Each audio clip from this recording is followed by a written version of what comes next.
Kirby and the Forgotten Land. When this game was first announced, it really excited me. I thought it could be pretty fun. I've had a hit and miss experience with Kirby games. One I really didn't like so much I had to do a follow-up video on it. That was the first game if you want to know. My favorite Kirby game is Kirby 64, because I love the mixing powers mechanic. It made some strange combinations. This one will officially be my second favorite. I think the level design is interesting and fun to play. The worlds never outstayed their welcome, as they were just normally 4 levels, then a boss level. This changed later on, but most of the worlds were that way. I like the way you can explore the world for lots of secrets, whether it be coins, random gotcha prizes, or a lot of these, which is the MacGuffin of this game. I'm constantly looking around the world for hidden areas. They do a good job of not making it obvious, but if you're paying attention, you can find the secrets of the level. Each level has 5 objectives you can complete. 3 of them are hidden unless you find one or complete the level. If you do finish the level, they'll show you one of the hidden objectives. So it makes the game extremely replayable. The biggest change this time around isn't the 3D worlds you explore, it's Kirby's new ability, which has him swallowing huge certain items, like a car, an arch, light bulbs, and other items. It did a really good job of changing up the gameplay, making it so it wasn't just a normal platformer. To say it was strange though was an understatement. There was one that took it way too far, but that was at the very end of the game. I'm not going to spoil it, but really, how do Kirby's organs even work? How can it find room for any of this? I thought maybe he was a nicer version of the Blob. I doubt we'll ever find out. As you collect Waddle Dees, you're going to unlock new areas in the hub world. It gives you new things to do if you don't want to play the main game, like battling bosses, delivering food, or fishing.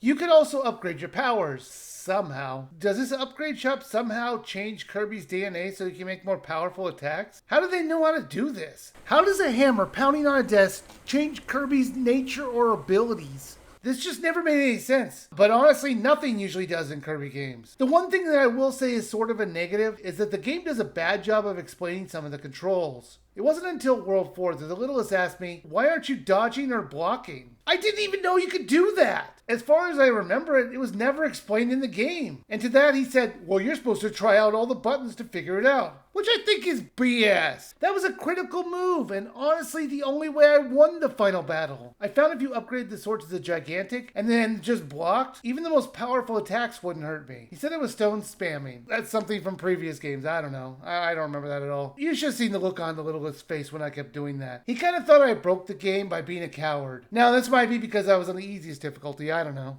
There is multiplayer in this game. The second player will help you by fighting the enemies. If they die, they'll return after a few seconds. Unlike most of the games I play, the littlest actually wanted to play this with me. So I actually got to test out the second player function. I asked him what made him want to play this game with me, and he said it was actually good and not some awful shovelware you keep buying. And I have to agree, but that's not going to stop me from buying more shovelware. I think I'm the only one keeping them in business. Kirby and the Forgotten Land was fun. It controlled okay. I only had a couple issues with controlling Kirby in 3D. I hope this was the beginning of a bunch of new 3D Kirby games, and maybe an open world version of it. This game is definitely worth a buy. It'll take about 8 to 10 hours to beat this. I was able to beat it faster since I barely upgraded my powers, which drove the littlest crazy. If you're looking for a fun 3D platformer, and you've already played Mario Odyssey, then you should definitely pick up this game.